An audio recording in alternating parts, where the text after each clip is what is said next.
Hi everyone, welcome to Aarthi's kitchen and vlogs. ഇന്ന് നമ്മൾ കാണാൻ പോകുന്നത് എങ്ങനെയാണ് ഞാൻ 5 സവറിൻ ഗോൾഡ് ഒരു വർഷത്തിൽ സേവ് ചെയ്തത് എന്നാണ്. ആദ്യം നമുക്ക് ഇങ്ങനെ സേവ് ചെയ്യുന്നതിൽ ആദ്യം നമുക്ക് വേണ്ടത് ബഡ്ജറ്റ് പ്ലാനിങ് ആണ്. ഞാൻ ഇന്ന് 5 ടൈപ്സ് ആണ് യൂസ് ചെയ്തിട്ടുള്ളത്. എങ്ങനെയാണ് ഞാൻ ഒരു വർഷത്തിൽ 5 പവന് സ്വർണം ചേർത്തത് എന്നാണ്. അതായത് ഫസ്റ്റ് എന്തെന്ന് വെച്ചാൽ ഗോൾഡ് കോയിൻസ് ആണ്. Second gold chit. Third birthday gift ആണ്. Fourth Deepavali chit. Fifth 1 year RD ആണ്. ആദ്യം നമുക്ക് ഗോൾഡ് കോയിൻസിനെ കുറിച്ച് നോക്കാം. അതായത് ഞാൻ ഗോൾഡ് കോയിൻസ് എങ്ങനെ വാങ്ങുന്നു വെച്ചാൽ, ഞാൻ കിട്ടുന്ന കാശിന് സേവ് ചെയ്ത് വെച്ചിരുന്ന കാശിന് എങ്ങനെ സേവ് ചെയ്യുമെന്ന് വെച്ചാൽ, ഞാൻ ഉണ്ടിയിൽ ഇടുമായിരുന്നു. അതായത് കുടുക്കയിൽ ഞാൻ ഡെയിലി സേവിങ്സ് ആയിട്ട് ഞാൻ വയ്ക്കും. പിന്നെ എനിക്ക് ബർത്ത്ഡേക്ക് ഗിഫ്റ്റ് തരുന്ന ആ കാശിനെ ഞാൻ അങ്ങനെ ഇട്ട് ആ 2 സേവിങ്സിനെയും ഞാൻ എന്ത് ചെയ്യുന്നു വെച്ചാൽ, ഞാൻ ഗോൾഡ് കോയിൻസ് ആയിട്ട് വാങ്ങി വയ്ക്കും. അതായത് കുടുക്കയിലും കുറച്ച് കാശ് ഡെയിലി ഇടും.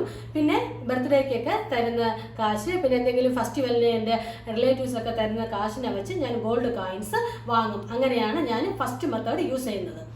സെക്കൻഡ് എന്താണെന്ന് വെച്ചാൽ ഗോൾഡ് ചിട്ടാണ്.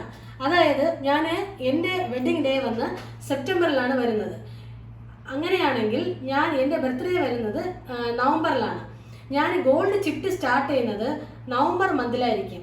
എന്തെന്ന് വെച്ചാൽ, നവംബർ മന്തിൽ സ്റ്റാർട്ട് ചെയ്താൽ എനിക്ക് വെഡിങ് ആനിവേഴ്സറിക്ക് എനിക്ക് സെപ്റ്റംബർ മന്തിൽ എനിക്ക് ഗോൾഡ് വാങ്ങാവുന്നതാണ്. ഞാൻ ഒരു വർഷത്തെ ഗോൾഡ് ചിട്ടിലാണ് ചേർന്നിട്ടുള്ളത്. അങ്ങനെ ഒരു വർഷത്തിൽ, അതായത് 12 മന്ത്സ് ഉണ്ട്. അതിൽ ഞാൻ നവംബറിൽ സ്റ്റാർട്ട് ചെയ്ത് സെപ്റ്റംബറിൽ വാങ്ങും. അതാണ് എൻ്റെ സെക്കൻഡ് മെത്തേഡ്. തേർഡ് ബർത്ത്ഡേ ആണ്. ആ ബർത്ത്ഡേ ടൈമിൽ ഞാൻ എന്തായാലും ഡ്രസ്സൊന്നും വാങ്ങാറില്ല. എൻ്റെ ഹസ്ബൻഡ് വന്ന് ഗിഫ്റ്റ് ഒക്കെ വാങ്ങിത്തരും. എൻ്റെ ഹസ്ബൻഡ് എൻ്റെ ബർത്ത്ഡേക്ക് ഗിഫ്റ്റ് വാങ്ങിത്തരും. അതാണ് എൻ്റെ ആ മാസത്തെ എൻ്റെ ഗോൾഡ് സേവിങ്സ്. അടുത്തത് എന്താണെന്ന് വെച്ചാൽ ദീപാവലി ഞാൻ ചിട്ടി ചെയ്തിട്ടുണ്ട്. ഇതിൻ്റെ മുന്നേ ഉള്ള വീഡിയോയിൽ ഞാൻ പറഞ്ഞിട്ടുണ്ട്. ഞാൻ മന്ത്ലി 2000 വെച്ചാണ് ഞാൻ ചിട്ടടയ്ക്കുന്നത്. അങ്ങനെ 1 ഇയർ അടയ്ക്കുമ്പോൾ എനിക്ക് ജ്വൽസ് വാങ്ങാം. പിന്നെ എനിക്ക് ജ്വൽസ് കിട്ടും, അല്ലെങ്കിൽ കോയിൻസ് കിട്ടും. പിന്നെ സ്വീറ്റ് ബോക്സ്, ക്രാക്കേഴ്സ്, ഡ്രസ്സസ് അതൊക്കെ ആ ചിട്ടിയിൽ നിന്ന് കിട്ടുന്നതാണ്. അങ്ങനെയാണ് ഞാൻ 4th മെത്തേഡിൽ ഗോൾഡ് സേവ് ചെയ്യുന്നത്. അടുത്ത 5th എന്തെന്നാൽ, ഞാൻ ബാങ്കിൽ RD ചേർന്നിട്ടുണ്ട്. അതിൽ ഞാൻ ഒരു മാസം 10,000 രൂപ വെച്ചാണ് ഞാൻ ചേർന്നിട്ടുള്ളത്. അങ്ങനെയാണെങ്കിൽ ഒരു വർഷത്തിൽ എനിക്ക് 1,20,000 റുപ്പീസ് വരും. അതായത് 1,20,000 റുപ്പീസ് പ്ലസ് ഇൻട്രസ്റ്റ് കൂടെ വരും. ആ കാശിനെ ഞാൻ വന്ന് സ്വർണം വാങ്ങും. ഞാൻ വന്ന് RD ചേരുന്നത് ജനുവരി മന്തിലായിരിക്കും. അങ്ങനെയാണെങ്കിൽ തന്നെ എനിക്ക് അടുത്ത ജനുവരി, ഇപ്പം ഞാൻ ഈ ജനുവരിയിലാണ് ചേർന്നിട്ടുള്ളതെങ്കിൽ എനിക്ക് അടുത്ത ജനുവരിയിൽ എനിക്ക് കാശ് കിട്ടും, RDയുടെ കാശ് കിട്ടും. അതിനെ വെച്ച് ഞാൻ ഗോൾഡ് വാങ്ങും. അങ്ങനെ ഈ 5 മെത്തേഡിലാണ് ഞാനിങ്ങനെ ഗോൾഡ് സേവ് ചെയ്യുന്നത് ഈ ഒരു വർഷത്തിൽ. അടുത്ത ഞാൻ മെയിനായിട്ട് പറയുന്ന ഒരു ടിപ്പാണിത്. എന്തെന്ന് വെച്ചാൽ, കുടുക്കയിലുള്ള സേവിങ്, അതായത് പിഗി ബാങ്ക് സേവിങ്.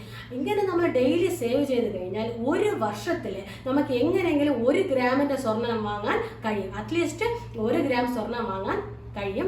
ഇത് എന്തോന്ന് വെച്ചാൽ, ഇതിൻ്റെ അടിസ്ഥാനം എന്തെന്ന് മനസ്സിലാക്കാൻ കഴിയുന്നതെന്ന് വെച്ചാൽ, നമ്മൾ സെൽഫ് മോട്ടിവേറ്റ് ചെയ്യുന്നതാണ്.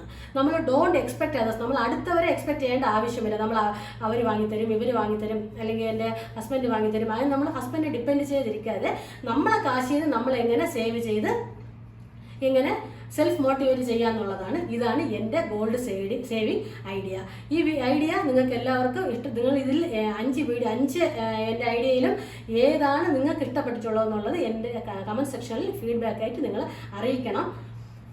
എൻ്റെ വീഡിയോ ഇഷ്ടപ്പെട്ടിട്ടുണ്ടാവുമെന്ന് ഞാൻ വിചാരിക്കുന്നു. ഇഷ്ടപ്പെട്ടിട്ടുണ്ടെങ്കിൽ ലൈക്ക് ചെയ്യൂ, ഷെയർ ചെയ്യൂ, കമൻറ്റ് ചെയ്യൂ. പിന്നെ മറക്കാതെ സബ്സ്ക്രൈബ് ചെയ്യൂ. Thanks for watching.